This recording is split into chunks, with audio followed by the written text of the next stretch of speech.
ईरानी शासन आधिकारिक रूप से अंदर से टूट रहा है और उनके सबसे वफादार सैनिक ही इसमें सबसे आगे है। राज्य टीवी पर एक चौंकाने वाली और अभूतपूर्व स्वीकारोक्ति में आईआरजीसी के एक शीर्ष कमांडर ने माना कि शासन के दसियों हजार उच्च वेतन पाने वाले गार्ड गुप्त रूप से विद्रोह और विरोध में शामिल होने की योजना बना रहे हैं। हालात और बिगड़ गए हैं क्योंकि अरबों डॉलर के प्रॉक्सी हिजबुल्लाह ने भी ऐलान किया है कि वे तेहरान को आसन्न अमेरिकी हमले से नहीं बचाएंगे। ये सामूहिक विश्वासघात साबित करता है कि अयातुल्लाह अपने ही साम्राज्य पर तेजी से नियंत्रण खो रहे हैं। ये सब एक आईआरजीसी कमांडर के खुद कहे शब्दों से शुरू हुआ था। ध्यान से सुने। सभी इकाइयों में, जिनमें हमारे भाई इंटेलिजेंस मंत्रालय में, हमारे प्रिय भाई फराजा के खुफिया संगठन में और आईआरजीसी की इंटेलिजेंस ऑर्गेनाइजेशन में शामिल हैं। हमने उन लोगों की एक बड़ी संख्या से संपर्क किया जो दलबदल की प्रक्रिया में थे और उन्हें चेतावनी जारी की। हमने उन्हें बताया कि वे गलत दिशा में जा रहे हैं और उन्हें चेतावनी दी। उनमें से कुछ जिनके उल्लंघन अधिक गंभीर थे, उन्हें हमने बातचीत के लिए बुलाया। हमने काफी संख्या में लोगों को बुलाया। हमारे अधिकारियों ने उन्हें आमने सामने बताया कि वे गलती कर रहे हैं। उन्हें बताया गया कि उनके कदम अंत में उन्हीं पर भारी पड़ेंगे। कुछ लोगों ने और भी गंभीर उल्लंघन किए थे, इसलिए उन्हें बुलाया गया। इन लोगों से बात की गई, सलाह दी गई और मार्गदर्शन किया गया। उनमें से कुछ जिनके उल्लंघन अधिक गंभीर थे और जो उसी रास्ते पर चलने की जिद कर रहे थे, उन्हें गिरफ्तार कर लिया गया।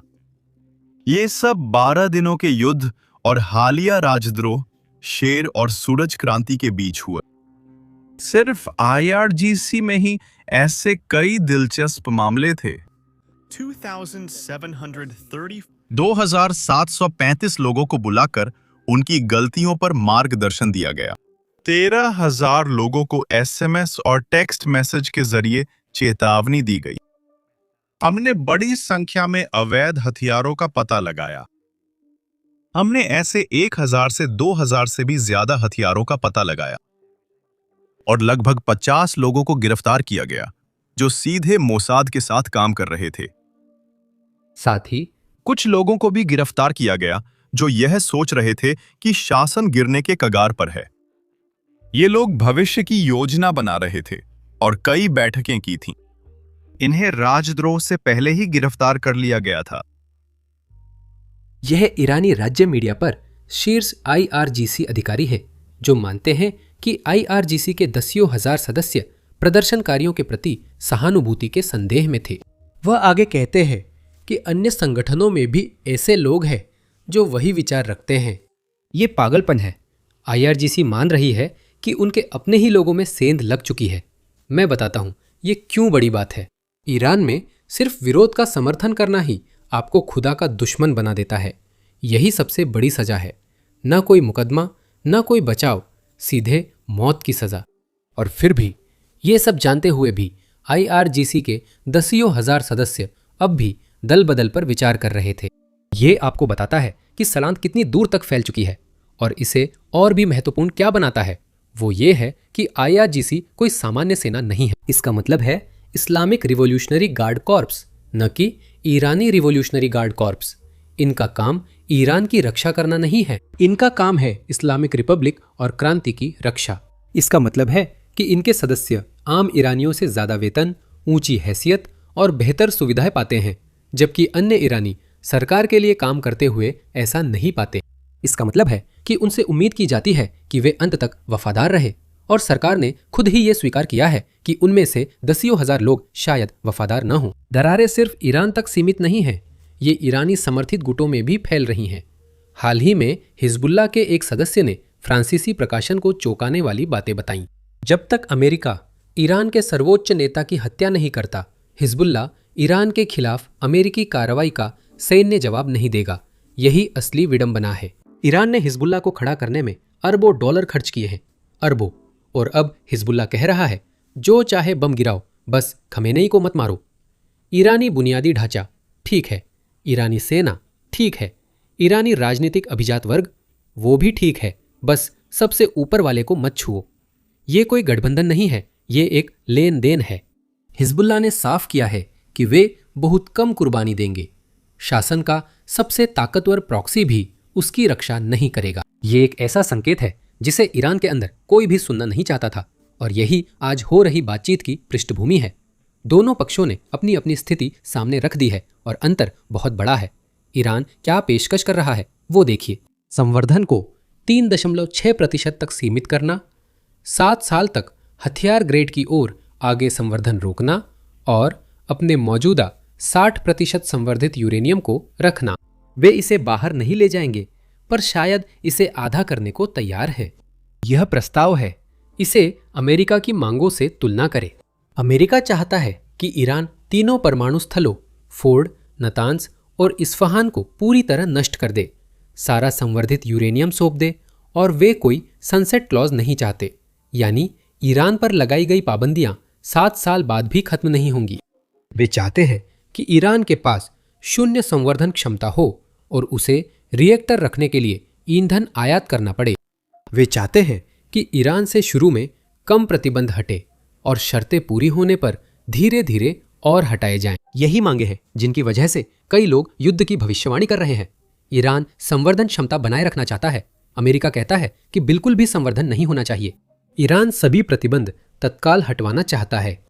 अमेरिका प्रतिबंध धीरे धीरे हटाना चाहता है। ईरान 7 साल का समझौता चाहता है। अमेरिका चाहता है कि इसकी कोई सीमा न हो। दोनों पक्ष करीब नहीं हैं, इसलिए अमेरिका संवर्धन पर समझौता नहीं करेगा। ईरान कहता है उसने कभी परमाणु हथियार नहीं चाहे। बताया गया कि सर्वोच्च नेता ने उन्हें प्रतिबंधित किया था। वे सिर्फ शांतिपूर्ण ऊर्जा चाहते हैं, लेकिन अब ये कहानी बिखर रही है। एक ईरानी अधिकारी ने हाल ही में गलती से सबके सामने इसे स्वीकार किया। अब क्लिप दिखाने से पहले मेरी एक गुजारिश है, अगर आप लोग 1 सेकंड निकालकर नीचे दिए गए सब्सक्राइब बटन को दबा दें तो इससे हमें एल्गोरिदम में वाकई मदद मिलती है। अब उस ईरानी अधिकारी को देखें जिसने गलती से ईरान का राज खोल दिया। जब हमने परमाणु गतिविधियों की शुरुआत की, हमारा असली मकसद बम बनाना था। इसे नकारना बेकार है। आपका मतलब है कि असली मकसद सच में बम बनाना ही था? हाँ, 100%। पूरा सिस्टम और जिन्होंने इसे शुरू किया, असली मकसद बम बनाना था। एक बार जब हमने शुरू कर दिया तो हम पूरी तरह से आगे बढ़ना चाहते थे। अगर हम इसे गुप्त रख सकते और बम का परीक्षण कर सकते तो सब कुछ खत्म हो जाता। बिल्कुल पाकिस्तान की तरह। एक बार जब हमने शुरू किया तो हमें इसे खत्म करना ही था। पाकिस्तान में जैसे हुआ वैसे ही जब हमले शुरू किया, हमें ऐसी बातें हमने पहले कभी आधिकारिक रूप से नहीं सुनी थी। क्या जो आप कह रहे हैं उससे बातचीत पर असर नहीं पड़ेगा? कोई मेरी बात नहीं सुनता। विदेशी लोग तो आखिर जान ही जाएंगे। ये बताना जरूरी है कि ये ईरानी संसद के उपाध्यक्ष हैं, कोई आम टीवी शख्सियत नहीं।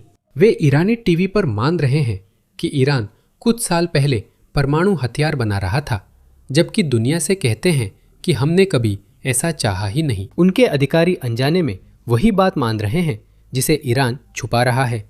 साथ ही ईरान की कहानी में 60% संवर्धित यूरेनियम भी समस्या है। जैसा कि मैं अब तक कहता आ रहा हूं, आपको ऊर्जा के लिए 60% की जरूरत नहीं होती। आपको 3% चाहिए, शायद 5% भी चलेगा। 60% तक संवर्धन करने की एकमात्र वजह यह है कि इससे 90% हथियार ग्रेड तक पहुंचना काफी आसान हो जाता है।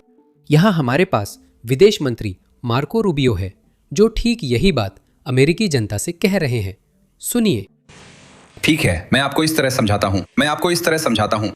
अगर वास्तव में आपकी रुचि शांतिपूर्ण परमाणु कार्यक्रम में है तो आप इसे वैसे ही कर सकते हैं जैसे दुनिया के अधिकांश देश करते हैं, यानी उनके पास जमीन के ऊपर रिएक्टर होते हैं और वे ईंधन आयात करते हैं। हमारे पास अब देशों के साथ ऐसा करने के समझौते हैं। अगर उन्हें सच में ऊर्जा चाहिए थी, जो कि बहुत से देशों के लिए काफ़ी किफ़ायती और हासिल करने लायक है, लेकिन जब आप कहते हैं कि हम ज़मीन के नीचे संवर्धन करना चाहते हैं और पहले भी 20% से 60% तक संवर्धन कर चुके हैं, साथ ही ऐसी मिसाइलें बना रहे हैं जो वॉरहेड ले जा सकती हैं, ये मुझे ऐसा नहीं लगता कि कोई ऐसा देश है जिसे हथियार बनाने में दिलचस्पी नहीं है। तो ये सिर्फ बयानबाजी नहीं है, बल्कि बयानबाजी के पीछे जो कार्रवाई है वही असली बात है। जैसा कि मैंने कहा, मैं कोई विशेषज्ञ नहीं हूं, लेकिन अमेरिका नहीं चाहता कि ईरान के पास संवर्धन की क्षमता हो। इसका कारण यह है कि परमाणु ऊर्जा के लिए यूरेनियम को संवर्धित करना और फिर उसे परमाणु हथियारों के स्तर तक ले जाना बहुत आसान है। ये दोनों प्रक्रिया मूल रूप से एक जैसी ही हैं। सेंट्रीफ्यूज घुमाने होते हैं ताकि यूरेनियम 3% शुद्धता तक पहुंच जाए। ऊर्जा के लिए यही जरूरी है। बम के लिए आप उसे तब तक घुमाते हैं जब तक वह 90% शुद्धता तक नहीं पहुंच जाता। इसमें समय ज्यादा लगता है, पर प्रक्रिया वही है। अगर ईरान के पास सेंट्रीफ्यूज हैं तो वे कभी भी वेपन ग्रेड यूरेनियम बना सकते हैं, बस सेंट्रीफ्यूज चलाते रहें। इसी कारण अमेरिका संवर्धन की अनुमति नहीं देता, क्योंकि ईरान पर भरोसा नहीं किया जा सकता। और ये पहली बार नहीं है।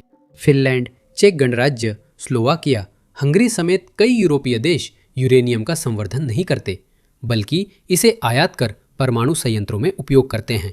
ईरान चाहे तो ऐसा कर सकता है, लेकिन करेगा नहीं। उनकी एकमात्र दलील यह है कि वे ऊर्जा स्वतंत्रता चाहते हैं, जबकि वे यह भी दावा करते हैं कि वे कभी परमाणु हथियार नहीं बनाएंगे। हमें सिर्फ उनके वादे पर भरोसा करना है। वे परमाणु हथियार नहीं चाहते, बस जब चाहे तब बनाने की क्षमता चाहते हैं। समझ रहे हैं? ऐसा लगता है ईरान जानता है कि वार्ताएं शायद असफल होंगी, क्योंकि राजनयिक बातचीत के दौरान सेना अभ्यास कर रही है। IRGC ने ईरानी रेगिस्तान में अमेरिकी ठिकानों की नकली इमारतें बनाई हैं और वे अभ्यास के तौर पर उन पर मिसाइलें दाग रहे हैं। साथ ही ये अभ्यास ईरानी टीवी पर भी प्रसारित हो रहे हैं। इसका मतलब है कि वे इसे छुपा नहीं रहे। संदेश साफ है, अगर आप हमला करेंगे तो हम आपके ठिकानों पर वार करेंगे। यहाँ मार्को रूबियो बता रहे हैं कि यह शायद समझदारी भरा विचार क्यों नहीं है। सुनिए। मुझे लगता है स्टीव और जेरेड कल वहां होंगे, शायद वे अभी जा रहे हैं। और राष्ट्रपति ने कल रात बहुत स्पष्ट रूप से कहा कि वो हमेशा कूटनीति को प्राथमिकता देते हैं। मैं चाहता हूं आप जान लें कि ईरान अमेरिका के लिए बड़ा खतरा है और ये लंबे समय से है। वे इसके मालिक हैं, सबसे मालिक हैं। जब उनका नया परमाणु कार्यक्रम नष्ट कर दिया गया था तो उन्हें इसे फिर से शुरू करने की कोशिश न करने के लिए कहा गया था। और देखिए, वे फिर वही कर रहे हैं। आप देख सकते हैं कि वे हमेशा इसके कुछ हिस्सों को फिर से बनाने की कोशिश करते रहते हैं। वे अभी संवर्धन नहीं कर रहे हैं, लेकिन वे उस मुकाम तक पहुंचने की कोशिश कर रहे हैं जहां वे आखिरकार ऐसा कर सकें। मैं आपको एक और बात की ओर भी ध्यान दिलाना चाहूँगा, और वो ये है कि ईरान के पास बहुत बड़ी संख्या में बैलिस्टिक मिसाइलें हैं, खासकर छोटी दूरी की बैलिस्टिक मिसाइलें, जो संयुक्त राज्य अमेरिका के लिए खतरा हैं। और हमारे क्षेत्र में स्थित ठिकाने, हमारे क्षेत्रीय साझेदार और हमारे सभी ठिकाने जो UAE, कतर और बहरीन में हैं। और उनके पास नौसैनिक ताकत भी हैं जो शिपिंग को खतरे में डालती हैं और अमेरिकी नौसेना को भी धमकाने की कोशिश करती हैं। मैं चाहता हूं कि सब समझें, उनके पास परमाणु के अलावा पारंपरिक हथियार भी हैं जो केवल अमेरिका और अमेरिकियों पर हमला करने के लिए बनाए गए हैं, अगर वे ऐसा करना चाहें। इसके अलावा ऐसा लगता है कि ईरान अपनी तेल बिक्री को जितना हो सके उतना बढ़ा रहा है। वे ऐसा क्यों करेंगे?